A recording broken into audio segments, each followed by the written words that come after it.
سلااو بینەرانی عزیزی تەلەڤیزیۆنی کۆمەڵە لەگەڵتانی بۆ گەشت هەواڵەکانی ڕۆژی چوارشەممە ئێستاش سەردەڕی گرنگترین هەواڵەکان. بەردەوامی قەیرانی گرانی لە شارەکانی کوردستان، بەردەوامی دەست بە سەرکران و ناڕوونی چارەنووسی هاوڵاتیەکی خەڵکی شاری بۆکان، بەردەوامی سنووردارکردنی بەندکراوانی سیاسی لە ئێڤین، یان لە دەستدانی ژنێک بە تەقەی هێزەکانی ڕژیم و پەرەسەندنی ئۆپراسیۆنی زەمینی ئەرتشی ئیسرائیل لە لوبنان.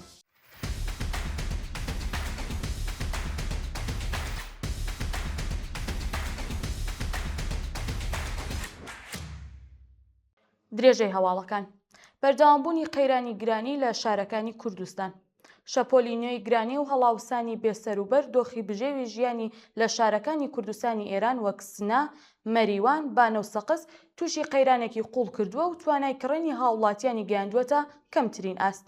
بەپێی ئەم راپۆرتە بەهۆی بەرزبوونەوەی نجومی نرخی پێداویستیە سەرەتاییەکانی وەکو گۆشت، مریشک و لەبەنیات زۆرێک لە بنەماڵەکەم داهاتەکان ناچار بوون ئەم بابەتە لە سەبەتی خۆراکی خۆیان کەم بکەنەوە یان بە تەواوەتی لێیبن.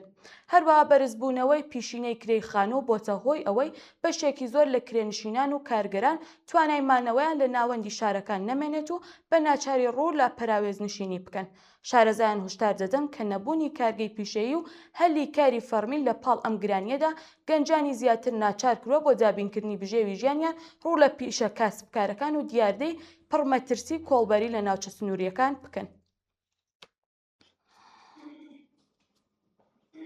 بەردەوامی دەست بە سەرکران و ناڕوونی چارەنووسی هاوڵاتیەکی خەڵکی شاری بۆکان. بە پێی دوایین راپۆرتەکان پێشمان حاجیزادە هاوڵاتیش خەڵکی شاری بۆکان سەرەڕای تێپەڕبوون زیاتر لە 2 هەفتە لە دەست بە سەرکرانی هێشتا چارەنووسی دیار نییە. راپۆرتەکان ئاماژە بەوە دەکەن کە ناوبرا و ڕۆژی سێشەممە 22 گوڵانی 1405 هەتاوی بەهێرشی هێزەکانی ئیدارەی ئیتلاعات بۆ سەر ماڵەکەی دەست بەسەر و ڕەوانەی گورتورخانە ناوەندە ئەمنیەکان کراوە. جێگای ئاماژەیە کە سەرەڕای بە دواداچوونی بنەماڵەکەی لەسەر دۆخی تەندروستی و شوێنی ڕاگررتنی تا کاتی داڕشتنی ئەم هەواڵە زانیاریەک لە بەردەستدانی و لە مافی دەستڕاگەیشتن بە پارێزەری سەربەخۆ و چاوپێکەوتن لەگەڵ بنەماڵەکەی پێبەشکراوە. کۆبوونەوەی ناڕەزایەتی ماڵبراوانی پرۆژەی نگین غەرب. ڕۆژی سێشەمە 5 جۆزەردان کۆمەڵێک لە ماڵبراوانی پرۆژەی نگین غەرب بە بەڕێوەبردنی کۆبوونەوەیەکی ناڕەزایەتی لە تاران داوای ڕاگەیشتن بە داواکاریەکانی خۆیان کرد.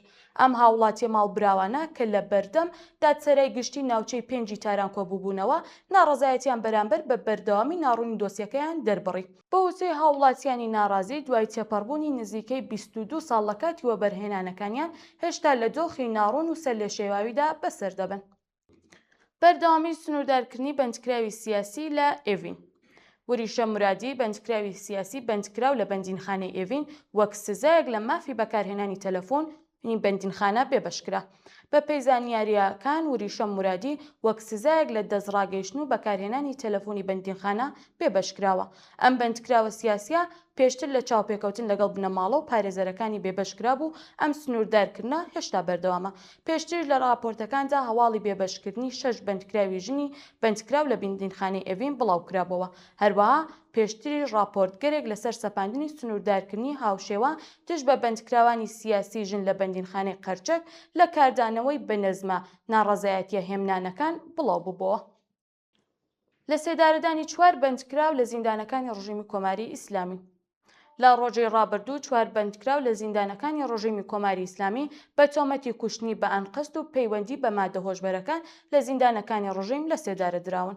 بەپێی راپۆرتی ڕێکخراوەکانی مافی مرۆڤ ئەو 4 هاوڵاتیە بە ناوەکانی عەبدولقادر ڕەسووڵی، ئەمیر عەباس شەکەری، سامان ئیبراهیمی و عەلی شەهبازی لە زیندانەکانی ناوەندی کرماشان، ناوەندی ڕەشت و ماباد ئیعدامکران.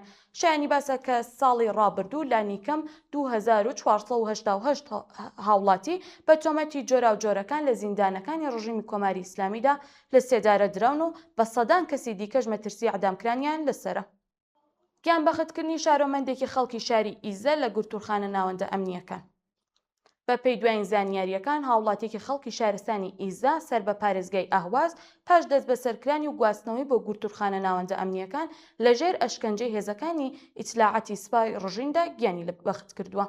بۆ وتەی سەرچاوە ئاگادارەکان ئەو هاوڵاتیە بە ناوی عەلی ڕەزا بەیرانوەند ڕێکەوتی 15 گوڵانی 1405 هەتاوی لەلایەن هێزەکانی ئیتلاعەتی سوپای پاسدارانەوە دەست بەسەر و ڕەوانەی شوێنێکی نادیار کراوە.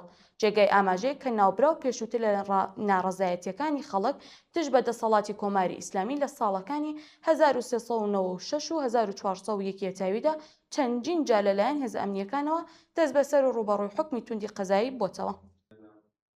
هەڵکوتانی هێزە ئەمنیەکان بۆ سەر ماڵی مەحموود بەهەشتی.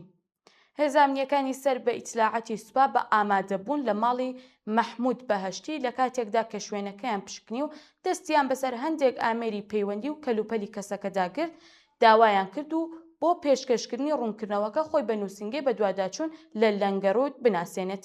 مەحموود بەهێشتی لە چالاکوانی ناسراوی سندیکا و ئەندامانی دەستەی بەڕێوەبەری کانۆنی ئۆنتۆنیۆمی مامۆستایانی تاران و هەروەها ئەندامی ئەنجومەنی هەماهەنگی ڕێکخراوە پیشەیەکانی فەرهەنگیانی ئێرانە.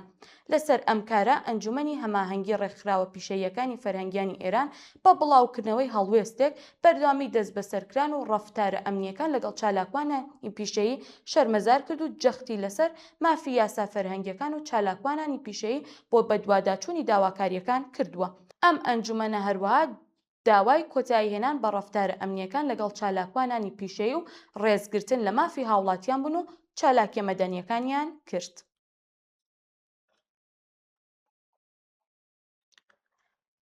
گیان لە دەستدانی ژنێک بە تەقەی هێزەکانی ڕژیم. ژنێکی تەمەن 46 ساڵ و خەڵکی لایجانی سەر بە پارێزگای گیلان بەهۆی بایەقنەدان بە حیجابی ئیجباری لەلایەن هێزەکانی ڕژیمەوە کوژراوە. بەپێی راپۆرتی گەیشتوو ئەو هاوڵاتیە بە ناوی موژگان حەسەنپور هاوکار لەگەڵ سەردانی لە گۆڕستانی سەید مورتەزای شاری لاهیجان لەگەڵ کوڕەکەی لەلایەن هێزە جەنایەتکارەکانی ڕژیمی کۆماری ئیسلامیەوە بەهۆی بایەقنەدانی بە حیجابی ئیجباری بە شێوەیەکی ڕاستەوخۆ دەستدرێژی گولە بەسەریدا کراوە و گیانی لەدەستداوە. شایانی باسە کە بکوژەکە پاش ئەنجامدانی ئەم جەنایەتە لەو شوێنە هەڵاتوە هێشتا لەلایەنە ناوەندە پەیوەندیدارەکان دەست بەسەر نەکراوە. دوایین هەواڵ پەرەسەندنی ئۆپراسیۆنی زەمینی ئەرتشی ئیسرائیل لە لوبنان. ڕۆژی ڕابردوو گەڵاڵەی پەرەپێدان و بەرفراوانکردنی ئۆپراسیۆنی زەمینی ئەرتشی ئیسرائیل لەلایەن سەرۆکوەزیرانی ئەو وڵاتە پەسەندکرا.